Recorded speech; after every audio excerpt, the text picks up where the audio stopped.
The H1B Guy here, and today, the H1B Guy news for the week ending May 21st, 2021. Today I'll cover cost of Presidential Proclamation 10,199, Syndesus gets recognition, and Trump-era final rule removed.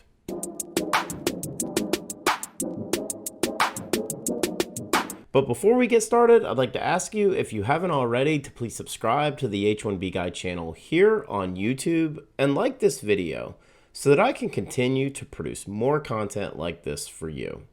I also wanted to mention the H1B Guy offers a variety of consulting services. I help businesses and individuals solve complex work authorization issues in the recruitment process while bringing awareness to employment-based immigration benefits. If I can help you, please reach out. I'd love to hear how. Today's news is brought to you by RecruiterNetworks.com, the smart solution for digital perm ads since 2001, and also by Path to Canada. Path to Canada provides an ideal plan B for high-skilled immigrants currently located in the U.S. whose status may be uncertain. If you're facing an H-1B denial or OPT expiration, don't get caught off guard. Make sure you have a plan B, and Path to Canada is your answer. Well, I wanted to thank everyone who took time to join me on Wednesday for the Stamp It Out Q&A 10, where I was joined by my very good friend, Dr. Pranav Singh. If you haven't had a chance to check that out, please make sure to take some time and watch that video. Now, the news. May 17th, 2021. In an article written by Nicole Nerea for Vox titled, "The Human Cost of Biden's Travel Ban on India." Quote, "For the U.S.'s large Indian American community, it has effectively cut them off from family members back home who need their support more than ever. For some, it has also jeopardized their immigration status and prevented them from returning to the U.S., which they now consider home. It's another layer of complication on top of what already was a dysfunctional process for immigrating to the U.S. for Indians who have often had to wait years, if not decades, for green cards. Green card holders and U.S. citizens still have the right to travel back and forth from India, but the process of bringing their family members to the U.S. has been exceedingly difficult for months. Now that Biden has enacted a travel ban, Indians who had applied for visas and green cards will have to wait even longer. While green card holders and U.S. citizens are still allowed to travel from India to the U.S., many Indians with temporary visas, including H-1B visas for high-skilled workers, have been stranded abroad due to the travel ban. Now they have no idea when they'll be able to return, which in some cases has jeopardized their employment and immigration status." This is something I've been talking about for a few weeks now, but the impact of Presidential Proclamation 10,199 is going to be felt for many months, possibly even well into 2022. Dr. Pranav and I hit on this topic a good bit on Wednesday. We talked about the fact that choosing between your family and your life in the U.S. is an unfortunate ramification created by the outbreak in India and U.S. immigration laws. Literal worst case scenario. If you're able to actually get an emergency consulate appointment in India right now, you might want to consider playing the lottery. The odds are literally just as bad. Unfortunately, this is a can't-win situation for both President Biden's administration and high-skilled immigrants. The economic cost to the U.S. economy and the global economy as a whole is going to be very significant from this ban. Let's hope things change for the better very soon. May 18th, 2021. In an article written by Ethan Barron for the Mercury News titled H-1B Visas, American Silicon Valley Veteran Employs Foreign Workers in Canada for U.S. Firms. Quote, "When a client of Mark Palavapalusa's tech recruiting company asked for help placing an engineer outside the U.S. 4 years ago, Palavapalus thought of a possible solution, Canada. It might be a long shot since he knew from his time getting an MBA and working there that immigration officials were wary of foreign citizens taking jobs from Canadians. It turned out things had changed up north. Eager to build up its technology industry, Canada just launched a pilot project to provide Canadian companies with fast, reliable access to skilled foreign workers by making visas quick and easy to obtain. Sure enough, we got the person in," recalled Palavapalus, who spent years in Silicon Valley watching companies and foreign workers struggle with U.S. immigration and work permits. permits.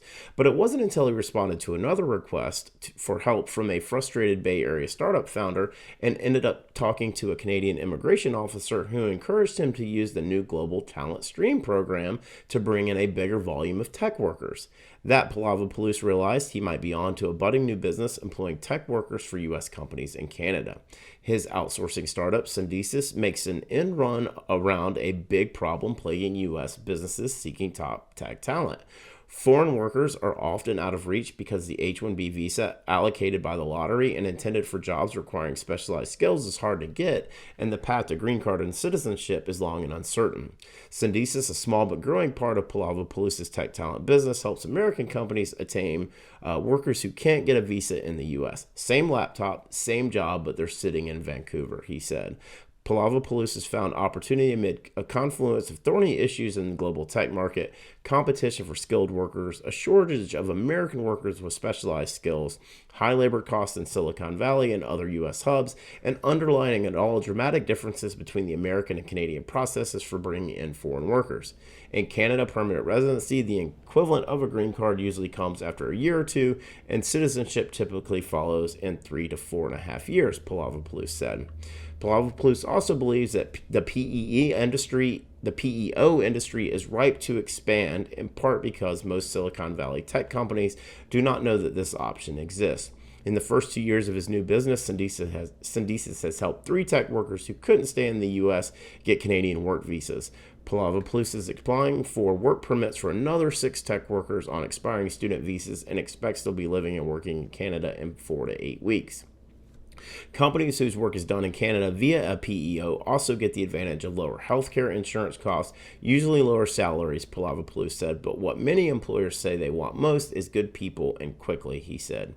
Daniel Mandelbaum, a Toronto immigration lawyer who works with Palavopoulos, added that Syndesus provides certainty for U.S. companies and employees. The worker doesn't have to be looking over their shoulder on temporary resident status, he said.